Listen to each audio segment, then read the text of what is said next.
Este é o meu respirar.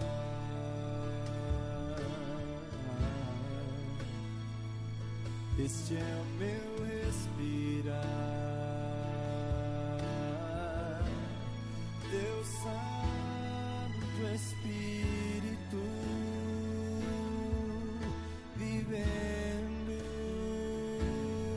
em mim.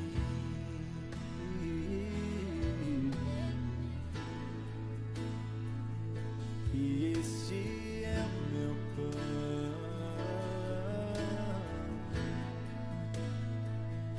E este é o meu pão.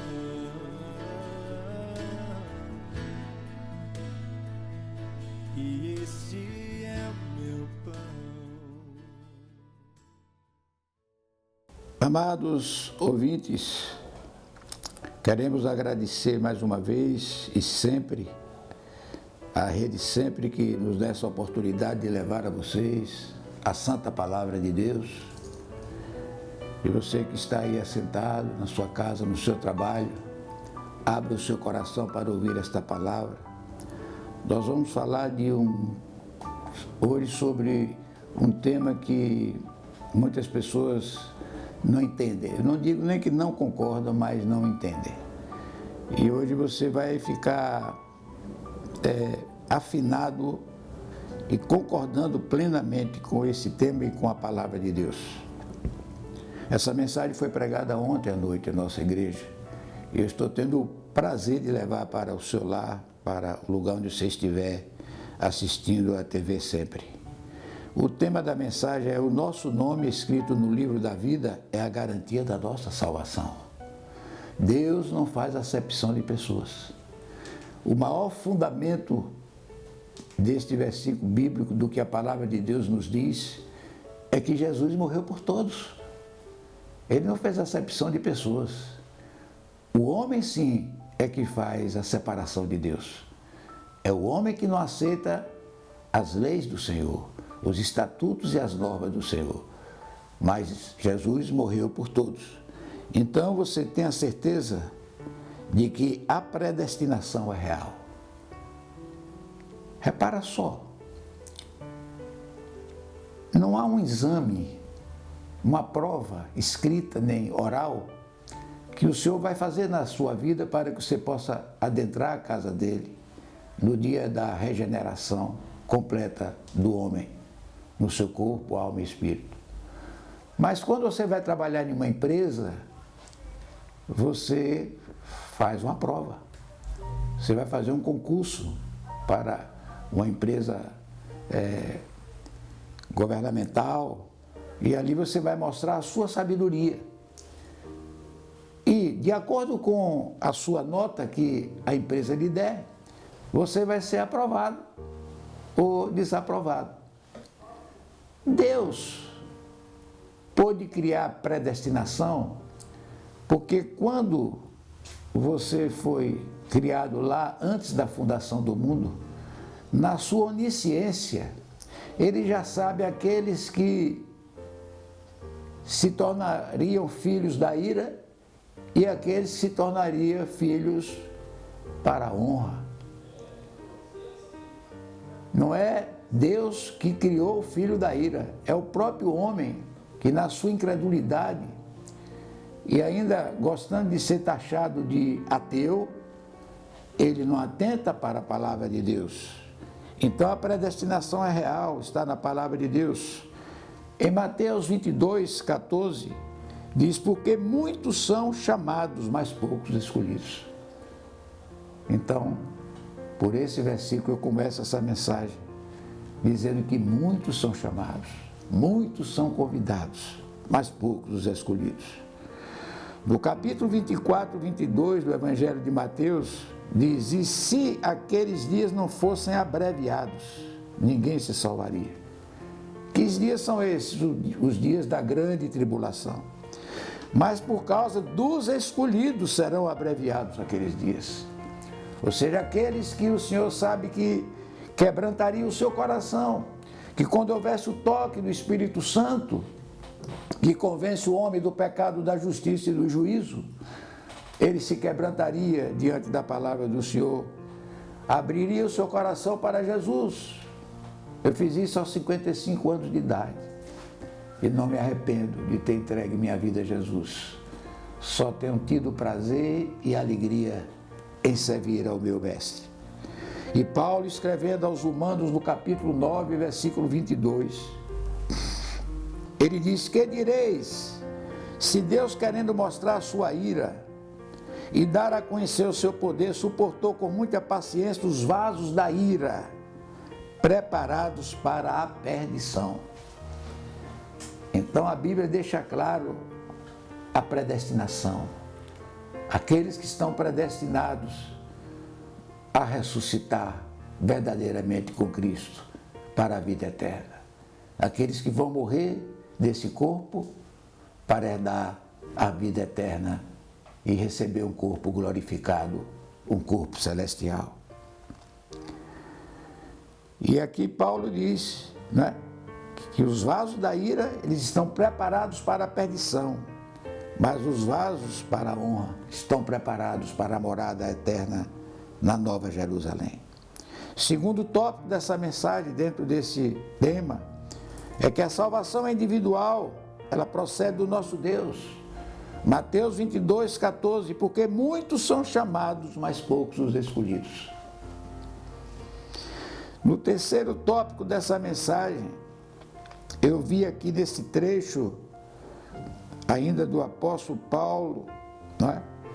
Em Romanos 8, dos versículos 22 a 30, Paulo escreve dizendo: porque sabemos que toda a criação conjuntamente geme e está com dores de parto até agora. E não só ela, mas até nós que temos as primícias do Espírito Santo, também gememos em nós mesmos, aguardando a adoção, a saber, a redenção do nosso corpo. A redenção do nosso corpo, ela virá. Interessante que Deus, ele é justo e tão bom, que primeiro receberão esta adoção os crentes verdadeiros em Cristo Jesus, que morrem hoje e que são enterrados, e que têm seu corpo destruído ali na sepultura, ali na terra, voltando ao pó. Mas a Bíblia diz que no dia em que ele vier buscar a sua noiva, as sepulturas se abrirão e darão os seus corpos. E aí vem a redenção do corpo. Para uns completa. Apóstolo está falando, dizendo que para uns completa, porque para uns receberá a redenção completa e terá o corpo do pecado, esse tabernáculo do pecado que nós vivemos nele hoje, um corpo corruptível. Nós receberemos um corpo incorruptível, um corpo celestial, para morar na casa do nosso Pai, na Cidade Santa. E os outros ressuscitarão para a vergonha. E neste corpo humano que ele vai ter restaurado, somente o corpo humano, mas não terá a redenção completa, porque ele não entregou sua vida a Jesus, ele vai ser lançado no lago de fogo, junto com o inimigo, junto com o inferno, com a besta e com o anticristo, porque ele rejeitou o sacrifício de Jesus na cruz do Calvário. E Paulo diz aqui: porque na esperança fomos salvos. Ora, a esperança que se vê não é esperança, pois o que alguém vê, como espera? Mas se esperamos o que não vemos, com paciência o aguardamos. Nós temos que guardar com paciência toda a promessa de Deus para a nossa vida. A palavra de Deus, a santa palavra, a Bíblia tem 8.000 e tantas promessas para todos nós. Aleluia. Então, o bom é você esperar o que você não está vendo, sabendo que vai chegar, sabendo que vai se materializar na sua vida. Do mesmo modo, também o Espírito nos ajuda na fraqueza, porque não sabemos o que havemos de pedir como convém, mas o Espírito, aqui está falando Espírito com letra E maiúscula, está falando do Espírito Santo, mas o Espírito mesmo intercede por nós com gemidos inexprimíveis. E aqueles que esquadrinham os nossos corações, sabe qual é a intenção do Espírito Santo, que ele, segundo a vontade de Deus, intercede pelos santos. Amados, às vezes nós estamos numa tribulação momentânea, mas uma tribulação muitas vezes muito forte. Às vezes nós chegamos diante de Deus, queremos abrir o coração para Ele e nos falta a palavra. E nesta hora nada melhor do que você abrir a sua boca, orar em línguas ao Senhor. E quando você começa a orar em línguas, o Espírito Santo está gemendo por você, está colocando as palavras na sua boca, na língua dos anjos. E o Senhor nos ouve para a honra e glória do seu nome. E aquele que esquadrinha os corações sabe qual é a intenção do Espírito Santo, que ele, segundo a vontade de Deus, intercede pelos santos. No versículo 28 desse mesmo capítulo, o apóstolo Paulo diz: e sabemos que todas as coisas concorrem para o bem daqueles que amam a Deus, daqueles que são chamados segundo o seu propósito. Amados, todo homem, todos nós, Deus nos criou com um propósito. Deus tem um negócio com cada um de nós, um negócio especial, um negócio particular. Nós não fomos criados e não nos tornamos filhos de Deus através do Filho, para nos mantermos distante do Senhor, para nos mantermos numa vida de soberba e arrogância, sem querermos nos dobrar à palavra do Senhor e trabalhar para o Senhor Jesus aqui na terra. Eu fui alcançado com 55 anos de idade e já comecei trabalhando para o Senhor. Hoje eu faço 75, agora em 29 de setembro deste ano. Eu faço 75 anos e eu tenho então o quê? Eu tenho 20 anos de trabalho para o Senhor. A única maneira que eu posso e que você pode retribuir a Jesus o favor imerecido da graça, da salvação que Ele nos deu através do seu sangue derramado naquela cruz, eu quero lhe dizer nesta hora que a melhor maneira é a maneira da gratidão, porque Jesus ama a gratidão. Quando Ele curou aqueles 10 leprosos, só um voltou para agradecê-lo. E Ele perguntou: epa, não foram 10, cadê os 9? Assim é conosco. E você pode estar dizendo: então, apóstolo, se eu estivesse aí ao vivo com o Senhor, eu perguntaria: então o que é que eu faço para agradar a Jesus? Na realidade, o que temos nós para agradar a Deus, se tudo vem dele mesmo? Mas o que nós podemos agradar a Ele é cumprir a sua palavra. E o cumprimento da sua palavra é você começar a cumprir aquilo que Ele estabeleceu para a minha vida e para a sua vida. Aquilo que Ele determinou que todo homem e mulher tem que fazer aqui na terra para que o Evangelho do Rei continue sendo pregado às nações, a todos os povos, nações e raças, para que haja salvação de vidas. Então, se você quer e pensa em agradar a Jesus, não pense que você está agradando a Ele porque está indo à igreja, porque você canta louvores, porque você dá seu dízimo, sua oferta, que é muito importante, mas isso não é tudo. Agradar ao Senhor é no espírito de gratidão você trazer vidas para Ele. E como você traz vidas para Ele? Pregando o Evangelho lá fora para os necessitados, para os endemoniados, para aqueles que andam em religiões furadas, em seitas, para que eles conheçam a verdade. E quando você gera ovelhas lá fora, pregando o Evangelho e coloca dentro da congregação, o pastor vai tomar conta da ovelha, vai cuidar daquela ovelha e fazer dela um discípulo para Jesus, porque os salvos serão discípulos de Jesus. Ninguém entrará na casa do Pai sem ser discípulo de Jesus. No versículo 29 do mesmo capítulo, o apóstolo Paulo diz: porque o que dantes conheceu. Isso aqui é muito lindo, isso aqui é muito maravilhoso. Isso aqui nos prova nesse versículo que Deus não quer salvar uma vida aqui e outra ali, não. Deus quer um trabalho em massa, Deus quer ganhar vidas na família. Deus é um Deus de família. A primeira instituição civil que Ele criou chamou-se família, quando ele determinou o matrimônio entre o homem e a mulher. Qualquer outro matrimônio diferente desse princípio é anátema, é maldição, é vergonha. Infelizmente estão fazendo isso, totalmente contrário aos princípios de Deus. Eu já falei isso em uma mensagem para vocês aqui na rede sempre, quando eu preguei sobre Romanos no capítulo 1. Leia o capítulo 1 de Romanos, que você vai entender o que eu estou dizendo. E nenhuma lei pode passar por cima da lei de Deus. Um homem que se diz crente, que é um verdadeiro crente, que é filho de Deus. Ele vai preso, ele passa pelo que ele passar. Ele só não pode envergonhar o evangelho com mau procedimento, com escândalo. Mas na obediência da palavra, ele tem que viver a palavra. Não tem lei de homem que me faça casar um homem com um homem. Se quiser prender, pode me prender. Eu não estou nem aí. Eu só não quero prender desagradando ao meu Deus. Mas a Bíblia diz que o casamento é entre um homem e uma mulher. A Constituição também da nossa pátria diz que o matrimônio, ele é entre um homem e a mulher. Quebraram todo esse princípio, mas não venha para mim fazer casamento desta natureza, porque melhor é obedecer a Deus do que a homens. E o apóstolo Paulo diz aqui, porque os que dantes conheceu, quer dizer, olha aí a predestinação, os que dantes conheceu, porque os que dantes conheceu também os predestinou para serem conformes à imagem de seu Filho, a fim de que ele seja o primogênito entre muitos irmãos. Isso está falando de família.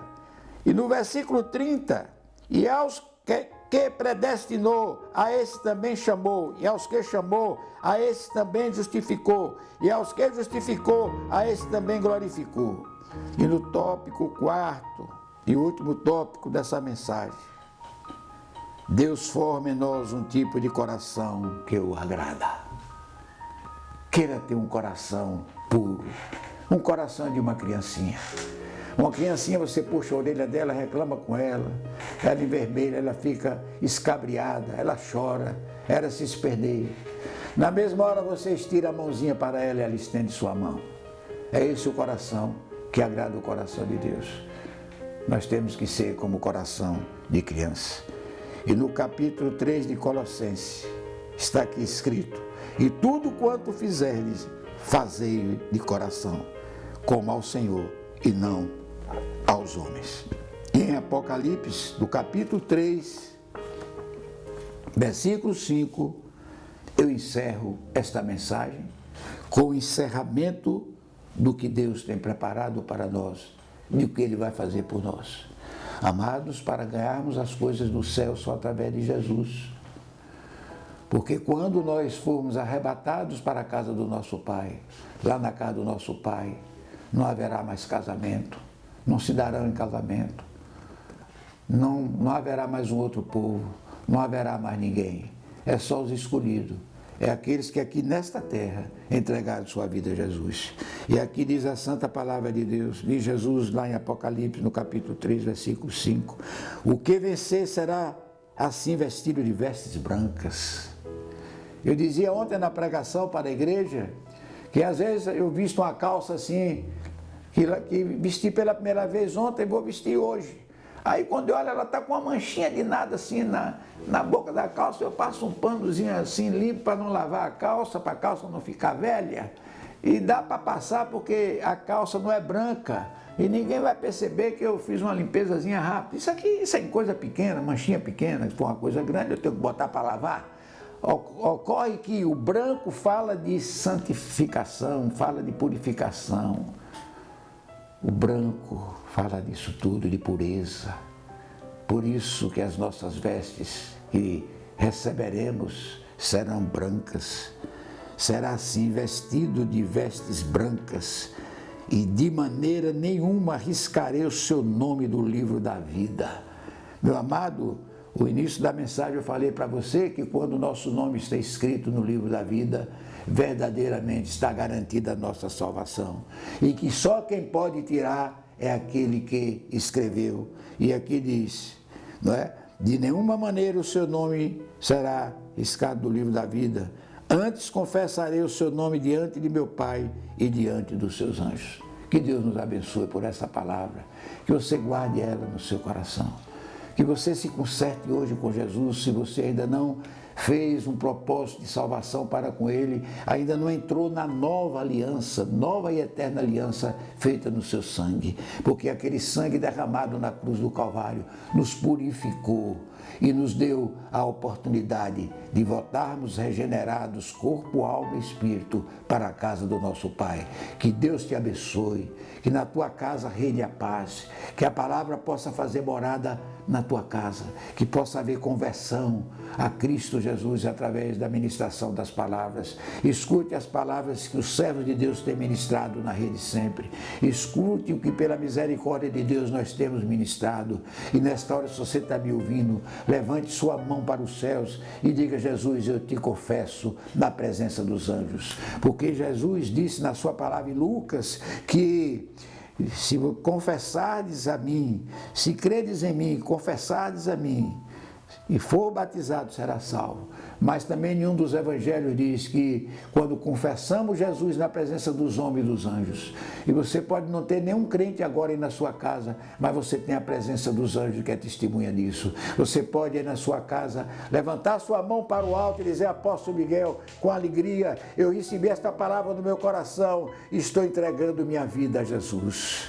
E aí você, ainda hoje, se houver tempo, procure uma igreja que pregue o Evangelho, uma igreja cristã, que um pastor vai lhe receber ali. Você fará a confissão de fé na presença de todos que estão ali, mas já sendo tocado hoje pelo Espírito Santo, que lhe toca para lhe convencer exatamente do pecado, da justiça e do juízo.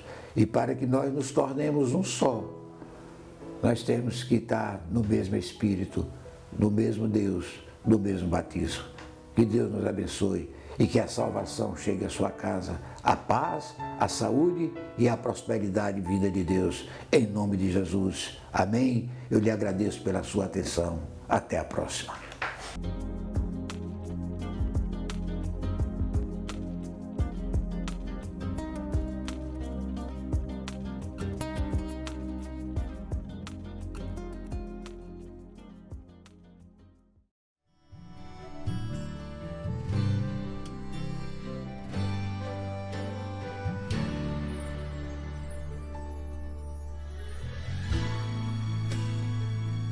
Este é meu respirar,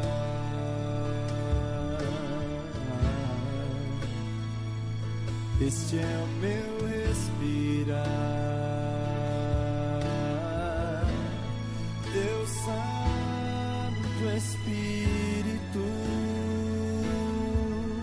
vivendo em mim.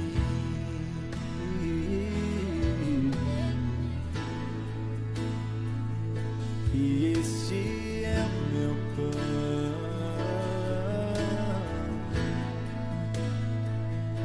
e este é o meu pão,